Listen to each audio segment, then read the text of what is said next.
Hi, I'm Kirsten Ballard with the AFCA, and we're here with Tanner Wall, a senior defensive back for the BYU Cougars and a member of the Allstate AFCA Good Works team. Tanner has made a name for himself on and off the field through his leadership, athletic performance, and dedication to service. On the field, Tanner started all 13 games in 2024, co-led the team with 3 interceptions, and was twice named Special Teams Player of the Week. Off the field, Tanner coordinates the BYU Pathway Program, mentoring students across Africa and the South Pacific in English and job readiness. He also serves as co-chair of the BYU SAC Service Committee, volunteers weekly at Utah Valley Hospital, and speaks regularly at school and youth events to inspire future generations. Now, let's get to know Tanner Wall. Hey Tanner, so glad that I get to sit down with you today. How are you? I'm doing well. How are you? I'm doing great. Well, I look forward to hearing all the amazing things that you've been up to within the community. Congratulations on becoming a member of the Allstate AFCA Good Works team. Thank you so much. It's an honor to be a part of that team. Well, to get us started, can you just tell everyone listening a little bit about who you are and what brought you to BYU football? Absolutely. Yeah, so I was born and raised in Arlington, Virginia, so just right outside of Washington, D.C. I'm the oldest in my family, so I just have 2 younger siblings. Both my parents and, a lot of my family had attended BYU. They went to college there. I had an aunt who played soccer at BYU and an uncle who played football. And so growing up, it had always been my dream to go and play there as well. And ultimately when that dream became a reality, that was such a special moment and continues to be, every time I get to step on the field and have the Y on the front of my jersey and my last name on the back. What does it mean for you to be a part of the Allstate AFCA Good Works team? Oh, it's a huge honor. Looking at the list, not only the winners of the Werfel Trophy over the last 20 years, but just looking at the candidates and the amount of good that they've done in their communities, and to think about the number of people that have been served, because of that, there's been some huge impact, on the world, just, by a handful of people. And so to be a part of that group this year and to be selected means the world to me, to be recognized for my contributions to the community. And I will say this as well, like I think a lot of us too still do the service out of the goodness of our heart with the right desires, not expecting any sort of recognition. And so I think some of the greatest acts of service and kindness often go unrecognized, but it does mean a lot to receive this recognition. You've been deeply involved with service work throughout your college career, whether that is through BYU's Pathway Program, BYU SAC Service Committee, volunteering at the Utah Valley Hospital. What have those experiences been like, and what inspired you to start giving back in such a meaningful way? Yeah, no, we have such an amazing platform as student athletes, especially at BYU, to give back to the community. I think for me, that mindset really started as a young kid. One thing my mom would always ask us at the dinner table when we, had gotten home from school was, what did you do for someone today? And so it was kind of this mindset that was kind of ingrained in me from a young age. And I've found a lot of purpose and value in my life in serving others and get a lot of joy from that. And so, being a student athlete at BYU and having a greater platform, obviously with that platform, you can have an even bigger impact when you serve and lead, others and are out in the community. And so looking for those opportunities, whether it's through the BYU Pathway Program or at the Utah Valley Hospital or, some other things that I've done, it's amazing to see the joy and the happiness that it brings to other people's lives.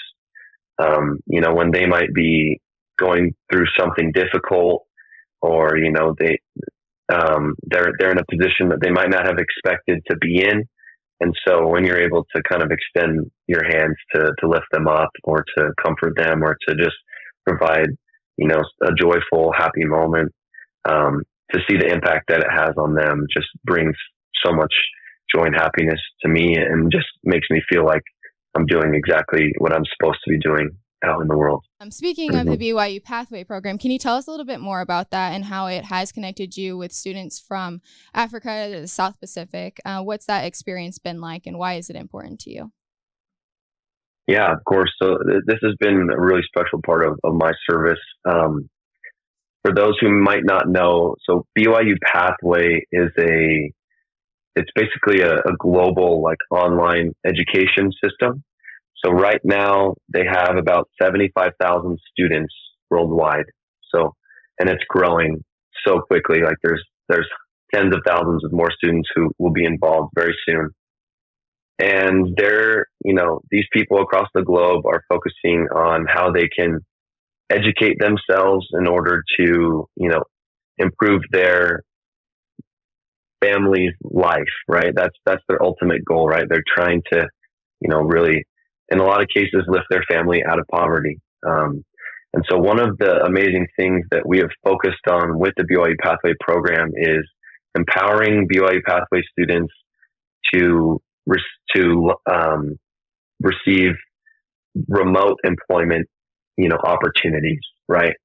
One of the challenges that comes with that is they have to become very conversational in English because, English is kind of the global language of business. And as they're interviewing for these opportunities, whether they're internships or remote jobs, being comfortable and conversational in English is a huge part of that. And for most of them, English is not their first language. So, you can imagine how scary that would be, interviewing for a job in a foreign language. And so what we've done and what we focus on within that is working with the pathway students to just, talk to them about business practices and, certain dynamics that go on in the workplace. And okay, here's certain vocabulary that you need to be familiar with. We even will help them with as much as pronunciation on certain words that, might be different or seem weird with the sounds and stuff that are completely different from their native language. We've done a lot of resume workshopping so that they can really put skills and experiences on their resume that can, look like, they're a great candidate, right? Because these people they're amazing. They're such hard workers. A lot of them, I've heard some amazing stories from people that I've personally worked with who will travel miles walking or, on their bike to get to the church building where they can use the Wi-Fi, to not only do their homework, but to, try to find these remote work opportunities. And so we've had so many amazing experiences in big groups on Zoom calls, on Google Meets, but also using WhatsApp just to talk and call and video conference with them. And, I still have students and people that I work with who will just send me things and be like, hey, what do you think about this on my resume? Or, hey, I'm interviewing for this job. What are some things that I should be prepared for? So it's been amazing to work with them. Just to see the desire that they have to help their families is really powerful. Tell us about this youth football camp that you were involved in the service project that was entailing. And can you tell us a little bit of the key takeaways that you had from the trip? Yeah, that was an amazing trip. Probably the most special trip I've ever been on in my life. Was able to go with a couple of my teammates as well. We went with a group called Athletes for Israel. But when we were in Israel, we put on a youth football camp. We kind of connected with AFI, which is the American Football Israel. It's like the league that they have over there. And they love football. There's a lot of American families who are living over there. And so these American kids want to be able to play American football. There's a lot of kids from there who, love Western culture, right? They really love football. And so it's growing a lot. And so we put on a camp and there were probably 200 kids there. It was a great turnout.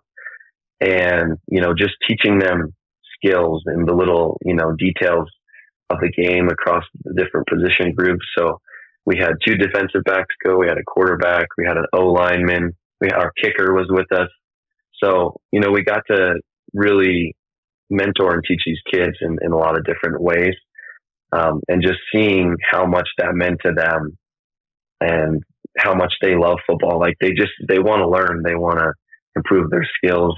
And, for them, like for us, our motivation in football might be a little bit different, right? We have so many opportunities here because, we can get our school paid for and go to college. And now with NIL and revenue sharing, like it's such a huge opportunity. But for them, like they just play it for the love of football. Like they love it. They like being with their friends and the sense of community and the aspect of being a team. So that was a really special opportunity. And then we were also able to, do some service up in an area called Ashkelon, which is close to where Gaza is. And so there's a group called Osim Shkuna, which basically means like create a neighborhood, like create a community. So it's kind of this youth group that's very faith-based, and they're focused on having these events where they gather youth to serve and do things where, they're all together and they're doing the right things. And this area, there's a lot of rough things that go on.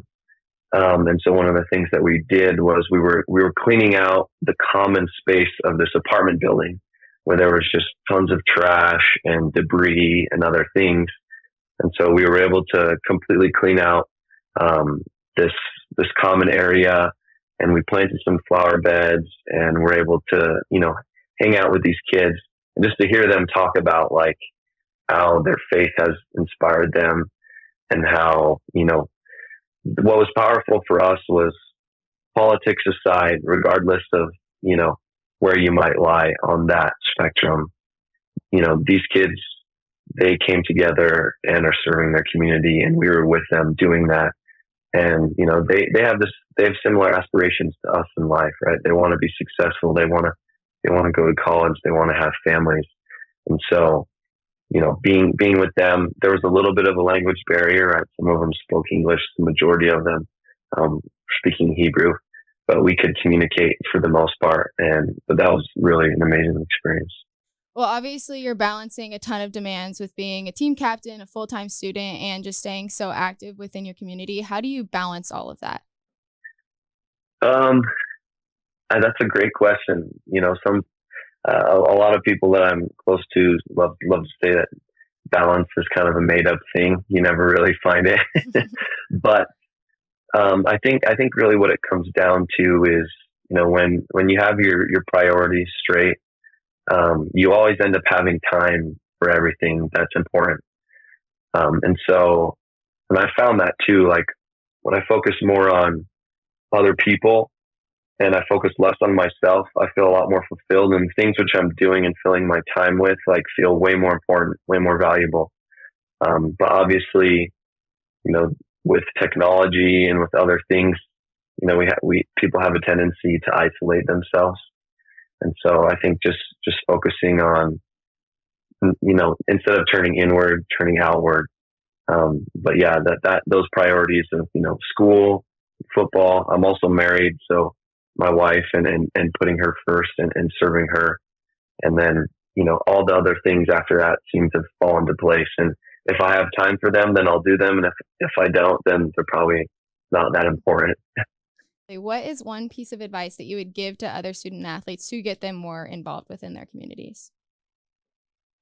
What I would say is, like, don't overthink it. Like, don't maybe get caught looking for, massive opportunities. Like, you can do very small, little, simple things that can still have a huge impact.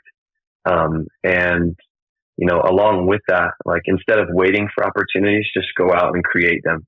It might be a little bit uncomfortable at first, but, as you get people and you surround yourself with people who are also, looking for those opportunities, you can gather, and the impact that you guys can have together, as I mentioned before, even doing simple little things can be really powerful.